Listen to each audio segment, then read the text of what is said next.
సుప్రభాతం channel ప్రేక్షకులకు శ్రోతలకు వినాయక చవితి శుభాకాంక్షలు. శ్రీ గురుభ్యో నమః. ఏకదంతం చతుర్వక్త్రం పాశమంకుశధారిణం రథం చ వరదం హస్తైః బిభ్రాణం మూషికధ్వజం రక్తం లంబోదరం శూర్పకర్ణకం రక్తవాసనం రక్తగంధానులిప్తాంగం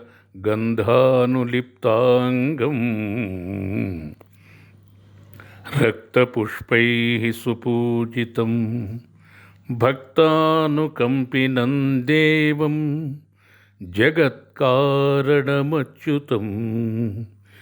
ఆవిర్భూతం చ సృష్ట్యాదౌ ప్రకృతేః పురుషాత్ పరం ఏవం ధ్యాయంతి యో నిత్యం స యోగీ యోగినాం వరః. నమో వ్రాతపతయే నమో గణపతయే నమః ప్రమథపతయే నమస్తే అస్తు లంబోదరాయ విఘ్నవినాశినే శివసుతాయ శ్రీ వరదమూర్తయే నమః. ఓం గం గణపతయే నమః. శుభప్రదంబైన జయప్రదంబైన మాసం భాద్రపద మాసం. భాద్రపద శుద్ధ చతుర్థి రోజున ఊరు, వాడ, పల్లె, పట్నం, రాష్ట్రం, దేశం ఆబాల గోపాలం భక్తి శ్రద్ధలతో జాతి కుల మతాలకు అతీతంగా సమైక్యతతో ఆనందోత్సాహాలతో జరుపుకునే అద్భుతమైనటువంటి పండుగ వినాయక చవితి. ప్రతి ఇంట ప్రతి వాడ వినాయకుడు కొలువుదీరే రోజు అదే వినాయక చవితి పండుగ రోజు. మామిడి తోరణాలతో, పూల అలంకరణతో, విద్యుద్దీపాలతో, వేదనాదంతో, భక్తి గీతాలతో, భజన కీర్తనలతో, మంగళ వాయిద్యాలతో వినాయకుడికి ప్రీతికరమైన కుడుములు, ఉండ్రాళ్ళు, పాయసం, చక్కటి నైవేద్యాలతో నవరాత్రోత్సవ దీక్షాధారులై కంకణబద్ధులై సంప్రదాయ వస్త్రధారణలతో పిల్ల పాపలు, చిన్న పెద్దలు, మహిళలు శుచీభూతులై ఆనందోత్సాహాలతో భక్తి శ్రద్ధలతో జయ జయ వినాయక అంటూ భక్తజనులు వినాయకుడిని పూజించి అర్చించే, ఆరాధించే, సేవించే అద్భుతమైనటువంటి రాత్రులు అవే వినాయక నవరాత్రులు. అంతేకాదు సాహిత్య సాంస్కృతిక భజన కార్యక్రమాలతో ఆ పుణ్య భారతావని పుడమి తల్లి పులకించే రోజు వినాయక చవితి పండుగ రోజు. మరి ఆ విఘ్ననాయకుడిని, ఆ లోకనాయకుడిని ఎలా పూజించాలి, ఎలా అర్చించాలి, ఏ విధంగా సేవించాలి అని విచారిస్తే మన సనాతన ధర్మం, ప్రాచీన సాంప్రదాయాలు, మన వేద శాస్త్రాలు ఏ విధానాన్ని సూచించాయో మనం తెలుసుకుందాం.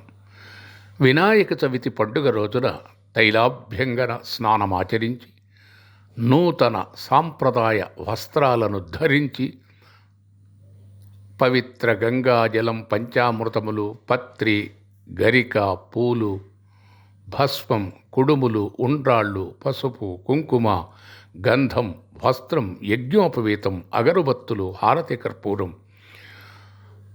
పూజా సామగ్రి, మంగళహారతులను ముందుగా సిద్ధం చేసుకొని ముఖ్యంగా స్వామివారికి ప్రీతికరమైన చెరుకు గడలు, వెలగపళ్ళు, ఉండ్రాళ్ళు, అంతేకాదు వివిధ రకములైన భక్ష భోజ్య చోష్య లేహ్య పక్వ పదార్థములను చక్కగా నైవేద్యము కోసం సమకూర్చుకొని భక్తి శ్రద్ధలతో ప్రసన్న మనస్కులై షోడశ ఉపచార పూజను గావించవలెను.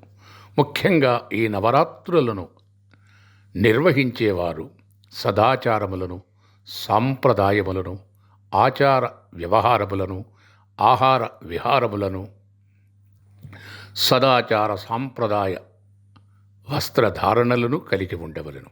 నిష్ఠాగరిష్ఠులై నియమవ్రతులై త్రికాలములు లేదా ప్రాతకాల సాయంకాలములయందు విధిగా ఆ లోకనాయకుడిని, ఆ వినాయకుడిని పూజించాలి, అర్చించాలి, ఆరాధించాలి, సేవించాలి. ఇలా భక్తి ప్రపత్తులతో నియమవ్రతులై సంకల్ప సిద్ధితో దీక్షాధారులై కంకణబద్ధులై అర్చిస్తే ఆ సిద్ధి బుద్ధి సహిత ఆ వరసిద్ధి వినాయకుడు భక్తజనులను త్వరితగతిన అనుగ్రహిస్తాడు, అభీష్టములను సిద్ధింపచేస్తాడు. ముఖ్యంగా ఆ స్వామివారిని అర్చిస్తే, పూజిస్తే విద్య, వివాహం, ఉద్యోగం, సంతానం, ఐశ్వర్యం, ఆరోగ్యం, సుఖం, ఆనందం, అంతేకాదు సర్వ కార్యములలో జయము సిద్ధిస్తుంది. అందుకని సకల భక్త జనావళి ఆ భక్త సులభుడు గణనాథుడు గజాననుడు లోకనాయకుడు వినాయకుడు వరసిద్ధి వినాయకుడు భక్తజనులను అనుగ్రహిస్తాడు. జగత్ కళ్యాణం, లోక కళ్యాణం, విశ్వకళ్యాణం కావిస్తాడు.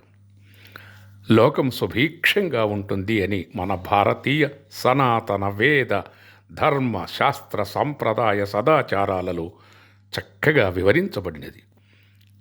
తప్పక విధిగా వినాయకుడిని పూజిద్దాం, నిధిపతి గణపతిని ఆరాధిద్దాం, సకల శుభాలను మనం పొందుదాం. ఓం గం గణపతయే నమః. ఏకదంతం శూర్పకర్ణం గజవక్త్రం చతుర్భుజం పాశాంకుశధరం